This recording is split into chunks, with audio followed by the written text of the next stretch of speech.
বন্ধুরা আসসালামু আলাইকুম। ড্রিম কিচেনে আপনাদের স্বাগতম। আজকে আমি বানাবো আম দিয়ে আমের পিঠে। আমের পিঠে বানাতে গেলে প্রথমে আমগুলো এভাবে কেটে নিতে হবে, নিয়ে সুন্দর করে কেটে নিতে হবে। এই প্রথমবার আমি আমের পিঠে বানাচ্ছি, কোনদিন বানাইনি, এই প্রথম বানাচ্ছে। তা বানাইয়ে এই আমগুলো এভাবে সুন্দর করে কাঁচায় নিতে হবে, চুষাতে এড়াই নিতে হবে সুন্দর করে। আমগুলো এইভাবে কাটিয়ে নিয়ে তারপরে অনেকে আছে যে আম ছেইনে চাইলে নেয়, আমি চালবো না, আমি একবারে ব্লেন্ডারে জারে দিয়ে সুন্দর করে করে নেব, মিহি করে নেব। নিয়ে তারপরে আম দিয়ে পিঠে বানানোটা একটা বিশাল ব্যাপার। আজকে বানালাম, দেখি কীরকম লাগে স্বাদ। প্রথমবার বানাচ্ছি আম দিয়ে পিঠে। আমগুলো ব্লেন্ডারে জারে নিয়ে সুন্দর করে গুলা বানাই নিছি। আম নিতে হবে, আম চেষ্টা করতে হবে আমগুলো মজা হবে, আর এবং আম রূপালি হলে বেশি ভালো হয়, আর টক আম হলে বেশি ভালো হয় না। আম রূপালি নিছি আমি 3টে আম রূপালি নিয়ে, তাই কাইটে কুটে তাই ব্লেন্ডারে জারে গুলা বানাই নিছি সুন্দর করে নরমাল করে। এখন সব একে একে দিয়ে দেবো। একটু ময়দা দেবো, একটু চালের গুঁড়ো দেবো, সুন্দর করে গুলাটা গুলাই নিছি। আম খুব মিষ্টি আম হতে হবে, মিষ্টি আম হলে সবচাইতে ভালো হয়। তাই এভাবে আপনারাও যদি বানাতে চান এইভাবে মিষ্টি আম নিয়ে বানিয়ে নেবেন। প্রথমে 1/2 কাপ ময়দা দিয়ে দিলাম, তারপরে 1 কাপ চালের গুঁড়ো দিলাম, তারপরে নারকেল কুড়া ছিল কিছুটা, নারকেল কুড়া দিয়ে দিলাম, তারপর গুঁড়ো দুধ দিয়ে দিলাম 3 চামচ সুন্দর করে। এবার স্বাদ মতো লবণ দিয়ে দিলাম, দিয়ে এবার গুলাটা গুলিয়ে নেব।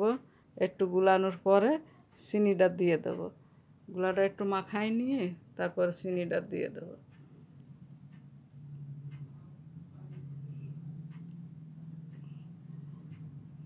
এবার 1 বাটি চিনি দিয়ে দিলাম।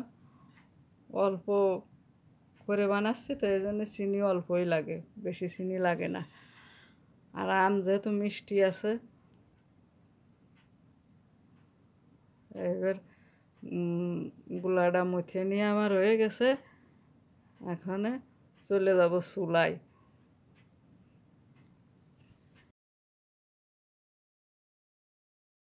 বন্ধুরা এবার চুলায় চলে এসেছি, চুলায় এসে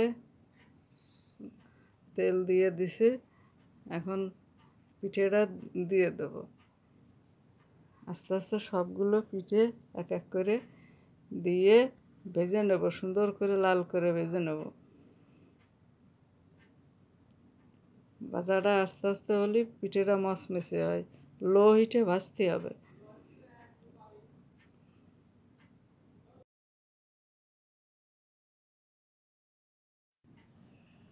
পিঠেগুলো এক পিঠ হয়ে গেছে, এবার উল্টিয়ে পাল্টিয়ে করে নেবো, সুন্দর করে নেবো। এ পিঠে একটু কড়া করে ভাজতে হয়, না হলে পিঠের ভিতরে কাঁচা থাকে।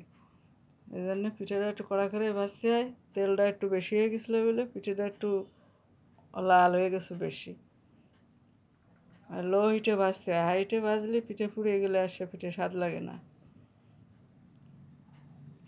এইভাবে ভেজে নেবো সবগুলো পিঠে।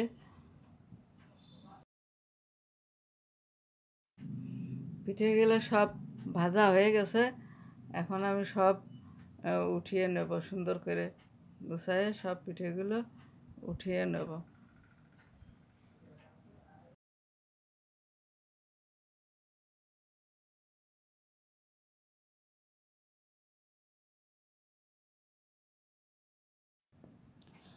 পিঠেগুলো ভাজা আমার হয়ে গেছে। খুব সুন্দর অসাধারণ একটা পিঠে, আম দিয়ে পিঠে বানালাম এবার প্রথম।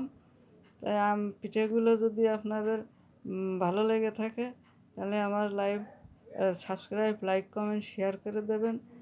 আর আপনারা সবাই ভালো থাকবেন, সুস্থ থাকবেন। আসসালামু আলাইকুম, আল্লাহ হাফেজ।